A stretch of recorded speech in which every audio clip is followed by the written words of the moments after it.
जय हिंद दोस्तों, एक बार फिर से आप सभी का स्वागत है हमारे यूट्यूब चैनल पर। तो जैसा कि आप सभी को पता है कि जैक के द्वारा क्लास 10th के मॉडल पेपर जारी कर दिए गए हैं, जो कि आपको मार्च में एग्ज़ाम होने वाले हैं। तो उन्हीं मॉडल पेपर के सॉल्यूशंस हम लोग अभी इस चैनल पर देखने वाले हैं। और इस वीडियो में आज मैं कराना जा रहा हूँ सामाजिक विज्ञान का जो MCQ टाइप जो आपका पेपर है, मॉडल पेपर जो है, उसी के सॉल्यूशंस हम लोग इस वीडियो में देखने वाले हैं। और रही बात सब्जेक्टिव टाइप वाला जो पेपर है आपका, तो उसका भी आंसर आपको जल्द ही जल्द इस चैनल पर ही अपलोड कर दिया जाएगा। तो इसके लिए आप लोग चैनल के साथ बने रहिए, चैनल को सब्सक्राइब कर लीजिएगा और बेल आइकन को जरूर प्रेस कीजिएगा, ताकि जैसे वीडियो अपलोड हो जाए आप लोगों को नोटिफिकेशन मिल जाया करे। तो एक बार देख लेते हैं हम लोग पेपर कैसा रहेगा। तो ये जो पेपर है, ये सामाजिक विज्ञान यानी सोशल साइंस का पेपर है। इसमें आपको 1.5 घंटे का समय मिल रहा है और 40 मार्क्स इसमें आपको रहने वाले हैं, यानी 40 number objective type plus 40 number subjective types, और 20 मार्क्स जो होंगे वो आपको स्कूल की तरफ से प्रैक्टिकल के द्वारा मिल जाएंगे। तो देखिए दिया गया है कुल मार्क्स जो है, कुल प्रश्न जो है 40 है। सभी प्रश्नों के उत्तर अनिवार्य है, मतलब सबको आपको अटेम्प्ट करना है। प्रत्येक प्रश्न के लिए एक अंक निर्धारित किया गया है, हर क्वेश्चन का 1 मार्क्स दिया गया है और प्रत्येक प्रश्न के 4 विकल्प दिए रहेंगे, जिनमें से आपको सही को टिक करना है। गलत उत्तर के लिए कोई भी अंक नहीं काटे जाएंगे। और ये जो एग्ज़ाम होने वाला है, ये OMR सीट पर होने वाला है। तो आपको जो 4 ऑप्शन है उनमें से सही ऑप्शन को उसमें जो गोल घेरा रहेगा उसी में आपको लिखना है, या फिर यूँ समझिए कि उसमें गोल करना है। ठीक है, तो चलिए हम लोग क्वेश्चन पे आते हैं। देखिए पहला क्वेश्चन दिया गया कि राष्ट्रवाद में एक निश्चित भौगोलिक क्षेत्र में रहने वाली जनता इनमें से किसके द्वारा जुड़ी होती है।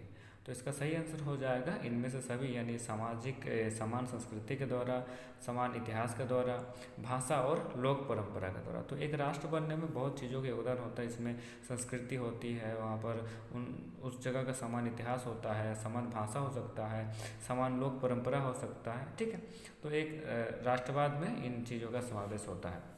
अगला क्वेश्चन दिया गया है कि जर्मनी के एकीकरण में मुख्य भूमिका निभाने वाले बिस्मार्क कहाँ के चांसलर थे। तो जर्मनी के एकीकरण में जो मुख्य भूमिका निभाए जो बिस्मार्क थे, ऑटोमन बिस्मार्क, वो प्रसा के चांसलर बने थे। तो इसका सही आंसर हो जाएगा ऑप्शन नंबर सी, यानी प्रसा। अगला क्वेश्चन दिया गया कि सरदार वल्लभ भाई पटेल ने किस किसान आंदोलन का नेतृत्व किया था। तो सरदार वल्लभ भाई पटेल के द्वारा जिस किसान आंदोलन का नेतृत्व किया गया था वो था बारदौली आंदोलन। ठीक है, तो इस क्वेश्चन का सही आंसर हो जाएगा हमारा ऑप्शन नंबर बी, बारदौली आंदोलन। अगला क्वेश्चन दिया गया कि साइमन कमीशन भारत क्यों आया था। ठीक है, तो साइमन कमीशन जो भारत आया था, तो पूछा गया क्यों आया था। तो इसका सही आंसर होगा भारत में संवैधानिक व्यवस्था की कार्यशैली का अध्ययन करने के लिए। मतलब उस समय जो संवैधानिक व्यवस्था के अनुसार जो नियम कानून लगा गया था, या फिर जो रूल एंड रेगुलेशन थे, उसका अध्ययन करने के लिए, और वो लोग कुछ उसमें सुधार करना चाहते थे, और इसीलिए साइमन कमीशन को भारत में लाया गया था। और लेकिन भारत में साइमन गो बैक के नारे लगाए और उसको विफल कर दिया गया काफ़ी हद तक। ठीक है, तो साइमन कमीशन भारत क्यों क्यों आया था, इसका सही आंसर होगा ऑप्शन नंबर ए। अगला क्वेश्चन दिया गया कि प्राचीन काल में किस स्थल मार्ग से एशिया और यूरोप का व्यापार होता था। तो बहुत ही प्राचीन समय में जो एशिया और यूरोप का व्यापार होता था वो रेशम मार्ग के द्वारा होता था, यानी ऑप्शन नंबर बी जो होगा आपका सही आंसर हो जाएगा। क्वेश्चन नंबर 6 दिया गया कि गाड़ियों के उत्पादन के लिए असेंबली लाइन का प्रयोग अमेरिका में सबसे पहले किसने किया था। तो अमेरिका में असेंबली लाइन का प्रयोग सबसे पहले किया गया था हेनरी फोर्ड के द्वारा, यानी क्वेश्चन नंबर 6 का जो सही आंसर होगा वो होगा option number D, Henry Ford. अगले क्वेश्चन पर चलते हैं। अगला क्वेश्चन दिया गया कि डॉन ऑफ सेंचुरी नामक चित्र में किसका महिमा मंडन है। तो डॉन ऑफ सेंचुरी एक संगीत से रिलेटेड नॉवल है। तो इसका सही आंसर हो जाएगा ऑप्शन नंबर डी, यानी संगीत। स्प्रिंग जेनी मशीन ने किस प्रक्रिया में वृद्धि कर दी। तो इसमें स्प्रिंग जेनी मशीन जो है एक कताई वाली मशीन होती है, तो इससे कताई की प्रक्रिया में वृद्धि हो जाती है। तो ऑप्शन नंबर हो जाएगा ये, यानी कताई। क्वेश्चन नंबर 9 को देखते हैं। भारत में पहला प्रिंटिंग प्रेस किनके द्वारा लाया गया था। तो भारत में पहला प्रिंटिंग प्रेस पुर्तगालियों के द्वारा ही लाया गया था। तो इसमें ऑप्शन नंबर बी जो होगा इसका सही आंसर हो जाएगा। अगला क्वेश्चन दिया गया कि गैली क्या है। तो गैली एक प्रकार का धातु का फ्रेम होता है। ठीक है, फ्रेम, धातु ही फ्रेम को क्या बोलते हैं, गैली बोलते हैं। अगला क्वेश्चन दिया गया कि यदि सरकार के विभिन्न अंगों यानी विधायिका, कार्यपालिका और न्यायपालिका के बीच सत्ता का बंटवारा रहता है तो उसे सत्ता का किस प्रकार का वितरण कहा जाएगा? तो इस प्रकार के वितरण को क्षैतिज वितरण कहते हैं। इसमें सरकार को अन्य विभिन्न अंगों में बांटा जाता है, जैसे कि विधायिका, कार्यपालिका और न्यायपालिका। तो ये सत्ता का क्षैतिज वितरण है या फिर डिस्ट्रीब्यूशन है, इसको हम लोग बोल सकते हैं। ठीक है, तो क्वेश्चन नंबर 11 का पहला जो आंसर हो जाएगा वो है ऑप्शन नंबर ए यानी क्षैतिज वितरण।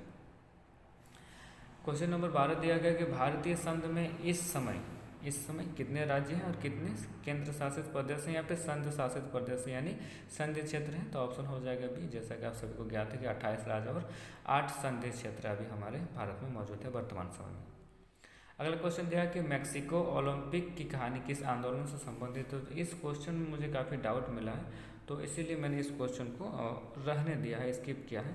आप अगर आपको इसका आंसर मिलता है तो आप कमेंट में इसका आंसर कमेंट कर सकते हैं। ठीक है, और आप लोगों को देखिए इन सब क्वेश्चन से पता चल रहा है कि क्वेश्चन जो है थोड़ा डीप क्वेश्चन पूछा जा रहा है, तो आपको काफ़ी गहराई से या फिर अच्छी तरह से जो है विषयों को पढ़ना होगा, तब जाके आप इनको सटीक आंसर इनका लगा पाएंगे, क्योंकि काफ़ी डीप में से क्वेश्चन जो है पूछा जा रहा है। चलिए अगले क्वेश्चन की ओर बढ़ते हैं। अगला क्वेश्चन दिया गया है कि संविधान के किस अनुच्छेद द्वारा अस्पृश्यता को समाप्त कर दिया गया है, यानी छुआछूत को जो समाप्त कर दिया गया है और किस अनुच्छेद के द्वारा किया गया है? ये है आपका अनुच्छेद 17। तो इस क्वेश्चन का आंसर हो जाएगा ऑप्शन नंबर डी यानी अनुच्छेद 17। क्वेश्चन नंबर 15 दिया गया कि बामसेफ निम्न में से किसका संगठन? तो बामसेफ सरकारी कर्मचारियों का संगठन है या और इसमें मुझे और एक जो ऑप्शन है उसमें डाउट हो रहा है, मजदूरों का संगठन या फिर सरकारी कर्मचारी का, दोनों में से एक होगा, लेकिन ज़्यादा मुझे लग रहा है कि सरकारी कर्मचारियों का ये संगठन है। ये तो काफ़ी डीप से क्वेश्चन पूछा गया है। अगला क्वेश्चन देखते हैं कि भारत में राजनीतिक दलों को मान्यता कौन देता है? तो कोई भी दल राजनीतिक दल होगा इसका मान्यता देता है चुनाव आयोग। भारत का चुनाव आयोग राजनीतिक दलों को मान्यता देता है। तो इस क्वेश्चन का जो सटीक आंसर या फिर सही आंसर होगा ऑप्शन नंबर डी यानी चुनाव आयोग। अगला क्वेश्चन दिया गया कि लोकतांत्रिक सरकार कैसी होती है या फिर लोकतांत्रिक सरकार किसे कहेंगे? तो लोकतांत्रिक सरकार उत्तरदायी सरकार होती है, जिम्मेदार सरकार होती है और वैध सरकार होती है। तो ऑप्शन नंबर डी उपरोक्त में से सभी। क्वेश्चन नंबर 18 दिया गया कि लोगों को राजनीतिक सुधार लागू करने में और सशक्त बनाने में कौन सा अधिनियम श्रेष्ठतम है? तो लोगों को राजनीतिक सुधार लागू करने में और लोगों को खुद सशक्त बनाने में शिक्षा का अधिकार जो है वो श्रेष्ठतम होगा, क्योंकि लोग जब तक शिक्षित नहीं होंगे तो खुद से सशक्त नहीं हो पाएंगे, आत्मनिर्भर नहीं बन पाएंगे, चीज़ों को समझ नहीं पाएंगे, उनका भला बुरा नहीं समझ पाएंगे। तो शिक्षा का अधिकार मेरे ख्याल से इस क्वेश्चन का जो है वो सटीक आंसर होने वाला है। अगला प्रश्न पर देखते हैं। अगला प्रश्न दिया गया कि निम्न में से किस राजनीतिक संस्था में महिलाओं के लिए सीटें आरक्षित हैं? तो पंचायती राज, आप सभी को ज्ञात है कि पंचायती राज में महिलाओं के लिए विशेष सीटें आरक्षित की गई है। तो इस क्वेश्चन का पहला आंसर सटीक आंसर या फिर सही आंसर हो जाएगा ऑप्शन नंबर सी यानी पंचायती राज। अगला क्वेश्चन दिया गया कि नर्मदा बचाओ आंदोलन का नेतृत्व किसने किया था? तो नर्मदा बचाओ आंदोलन जो था उस आंदोलन का नेतृत्व किया था मेघा पाटेकर जी के द्वारा। तो ऑप्शन नंबर बी इस क्वेश्चन का सही आंसर हो जाएगा। अगले क्वेश्चन को बढ़ते हैं। अगला क्वेश्चन दिया गया कि समाप्त्या के आधार पर संसाधन कितने प्रकार के होते हैं? तो समाप्त्या के आधार पर संसाधन 2 प्रकार के होते हैं, यानी option number A. Question number 22 दिया गया कि किस राज्य में काली मृदा मुख्य रूप से नहीं पाई जाती है? तो ये देखिए ऊपर के जो 3 ऑप्शन दिए हैं, महाराष्ट्र, गुजरात, मध्य प्रदेश, तीनों राज्यों में काली मृदा अच्छी मात्रा में पाई जाती है, लेकिन राजस्थान में जो काली मृदा है वो नहीं पाई जाती है। तो इस क्वेश्चन का सही आंसर हो जाएगा ऑप्शन नंबर डी यानी राजस्थान। क्वेश्चन नंबर 23 है कि भारत में जैव विविधता को कम करने वाले कारक कौन से हैं? तो भारत में जैव विविधता को कम करने वाले ऊपर वर्णित तीनों कारक हैं, जैसे कि वन्य जीवों के आवास का विनाश करना, वन्य जीवों को मारना या फिर शिकार करना, और पर्यावरणीय प्रदूषण और दावानल। तो ये सब जो है वो जैव विविधता को कम करने वाले कारक हैं। तो इसका आंसर हो जाएगा ऑप्शन नंबर डी यानी उपरोक्त सभी। अगले क्वेश्चन की ओर बढ़ते हैं। अगला क्वेश्चन दिया गया कि बहुराष्ट्रीय परियोजनाओं का कौन सा लाभ है? तो बहुराष्ट्रीय परियोजनाओं के सभी लाभ दिए गए हैं। बाढ़ पर नियंत्रण होता है, सिंचाई की सुविधा इससे मिलती है, जल विद्युत का उत्पादन भी हम लोग बहुउद्देश्य परियोजनाओं के द्वारा करते हैं। तो इसका आंसर हो जाएगा ऑप्शन नंबर डी उपरोक्त सही। देखिए मैं काफ़ी थोड़ा फास्ट चल रहा हूँ ताकि आप लोगों को ज़्यादा टाइम भी वेस्ट ना हो और कम से कम समय पर आपको सही आंसर मिल भी जाए, ठीक है। तो इसीलिए मैं थोड़ा फास्ट जो है चल रहा हूँ। अगला क्वेश्चन दिया गया कि चाय, कॉफ़ी, रबड़, गन्ना, केला आदि किस तरह की फसलें हैं। तो ये सभी फसलें जो है रोपण फसलें हैं, इनको वाणिज्यिक फसल भी कहा जाता है। ठीक है, तो इस क्वेश्चन का सही आंसर हो जाएगा क्वेश्चन ऑप्शन नंबर सी यानी रोपण फसलें। क्वेश्चन नंबर 26 दिया गया है कि भारत में धान की खेती मुख्य रूप से किस फसल ऋतु में की जाती है। तो भारत में धान की खेती खरीफ फसल ऋतु में की जाती है। जैसे कि आप लोग सबको पता है कि खरीफ फसल में धान एवं मक्का आता है, और रबी फसल की बात करें तो उसमें गेहूँ, चना, मटर आदि आ जाते हैं। तो इस क्वेश्चन का सही आंसर हो जाएगा ऑप्शन नंबर ए यानी खरीफ फसल। क्वेश्चन नंबर 27 की बात करूँ तो निम्नलिखित कोयले की खानों में से कौन झारखंड राज्य में है। तो जैसा कि आप सभी को शायद पता ही होगा, इस क्वेश्चन का सही आंसर होगा बोकारो, जो कि झारखंड में स्थित है। ठीक, अगले क्वेश्चन पर बढ़ते हैं कि क्वेश्चन नंबर 28, निम्नलिखित में से कौन एक आधारभूत उद्योग। आधारभूत उद्योग इसमें आ जाएगा आपका लौह इस्पात उद्योग। तो 28 का सही आंसर हो जाएगा ऑप्शन नंबर बी लौह इस्पात उद्योग। क्वेश्चन नंबर 29 दिया गया कि कारखानों द्वारा निष्कासित 1 लीटर अपशिष्ट में लगभग कितना गुना जल दूषित होता है। तो कारखानों के द्वारा जो अपशिष्ट जल निकाला जाता है, तो वो 1 लीटर जल 8 गुना यानी 8 लीटर जल को दूषित करने में सक्षम होता है। तो इस क्वेश्चन का सही आंसर हो जाएगा ऑप्शन नंबर सी यानी 8 गुना। क्वेश्चन नंबर 30 दिया गया कि निम्नलिखित में से सड़क परिवहन के बारे में कौन सा कथन असत्य है। तो सड़क परिवहन के बारे में जो एक कथन मुझे असत्य लग रहा होगा कि रेलवे की अपेक्षा लागत बहुत अधिक है। ऐसा नहीं है, रेलवे की अपेक्षा लागत बहुत अधिक है नहीं बोला जा सकता है। और ऊपर के जो ऑप्शन दिए गए कि सड़क घर घर सेवाएं उपलब्ध कराता है, ये भी सही है। ऊपर खाड़ भूमि पर भी हम लोग उसमें सड़क बना सकते हैं, थोड़ा बहुत मिट्टी वगैरह डाल के, जैसे कि बनाया जाता है, आप सब देखे भी होंगे। और सी नंबर दिया कि सड़क परिवहन अन्य परिवहन के साधनों के लिए कड़ी का कार्य करता है। तो ये बात सत्य है। हम लोग अगर एयरपोर्ट भी जाना होगा तो सड़क परिवहन के द्वारा ही हम लोग जाते हैं। ठीक है, तो इस क्वेश्चन का सही आंसर हो जाएगा ऑप्शन नंबर डी यानी रेलवे की अपेक्षा लागत बहुत अधिक। क्वेश्चन नंबर 31 दिया गया कि मानव विकास रिपोर्ट देश की तुलना किस आधार पर करती है। तो मानव विकास रिपोर्ट जो आता है वो स्वास्थ्य के आधार पर, शिक्षा के आधार पर तथा बढ़ते व्यक्ति आय, इन तीनों बातों को ध्यान में रखकर ही आता है। तो इस क्वेश्चन का सही आंसर हो जाएगा ऑप्शन नंबर डी यानी उपरोक्त सभी। अगला क्वेश्चन दिया गया कि इनमें से कौन भावी पीढ़ी के कल्याण को परिभाषित करता है। तो जो धारणीय विकास है, जिसको सतत पोषणीय विकास भी बोल सकते हैं, ये जो है भावी पीढ़ी के कल्याण को भी परिभाषित करता है। मतलब इसके अंतर्गत ये ध्यान रखा जाता है कि वर्तमान समय में जो संसाधनों का उपयोग किया जा रहा है वो भविष्य में आने वाली पीढ़ी को ध्यान में रखकर ही किया जाए, उनके लिए भी कुछ बचाया जाए। क्वेश्चन नंबर 33 दिया गया है कि सलमा एक सरकारी अस्पताल में नर्स का कार्य करती हैं। तो सलमा किस क्षेत्र की गतिविधि में संलग्न है। तो सलमा संगठित क्षेत्र की गतिविधि में संलग्न है। संगठित क्षेत्र में सरकारी क्षेत्र आ जाता है, असंगठित में प्राइवेट आता है। प्राथमिक और द्वितीयक क्षेत्र और तृतीयक क्षेत्र तो आप लोग जानते होंगे, वो जो है प्राथमिक क्षेत्र में जो आपका उत्पादन वगैरह, खनन वगैरह आ जाएगा, पशुपालन वगैरह आ जाएगा। द्वितीयक में आपका निर्माण से संबंधित आता है। जो तृतीयक क्षेत्र है उसमें सेवा से संबंधित कार्य जो है शामिल किए जाते हैं।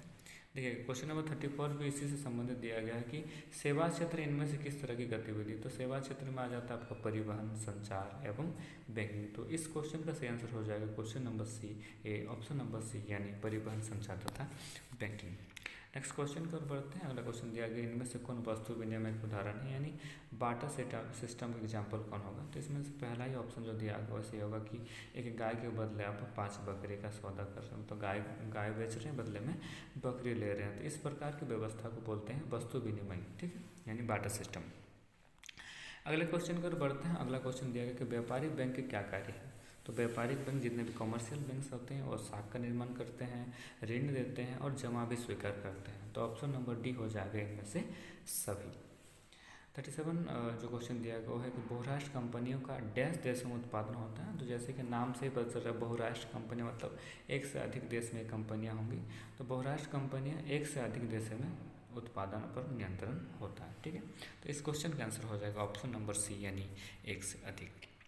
क्वेश्चन नंबर 34 दिया कि फोर्ड मोटर किस देश की कंपनी है। तो इस क्वेश्चन से शायद आप लोग भली भांति परिचित होंगे। फोर्ड मोटर जो है वो अमेरिका की कंपनी है। तो ऑप्शन नंबर सी हो जाएगा इस क्वेश्चन का सही आंसर। क्वेश्चन नंबर 39 दिया कि हॉलमार्क किस प्रकार की वस्तुओं की गुणवत्ता का प्रमाणक चिन्ह है। तो हॉलमार्क जो है आप सोने चांदी के आभूषणों में देखने को मिलेंगे। तो हॉलमार्क जो है वो सोने या फिर ऑप्शन के हिसाब से अगर जाएँ तो ऑप्शन नंबर सी हो जाएगा। आभूषणों में हॉलमार्क जो है वो गुणवत्ता का प्रमाणक है या फिर सूचक है। इस क्वेश्चन का सही आंसर हो जाएगा ऑप्शन नंबर सी। और सबसे अंतिम जो क्वेश्चन दिया गया क्वेश्चन नंबर 40 कि राष्ट्रीय उपभोक्ता दिवस की तिथि को मनाया जाता है। तो 24 दिसंबर को हम लोग हर साल राष्ट्रीय उपभोक्ता दिवस के रूप में मनाते हैं।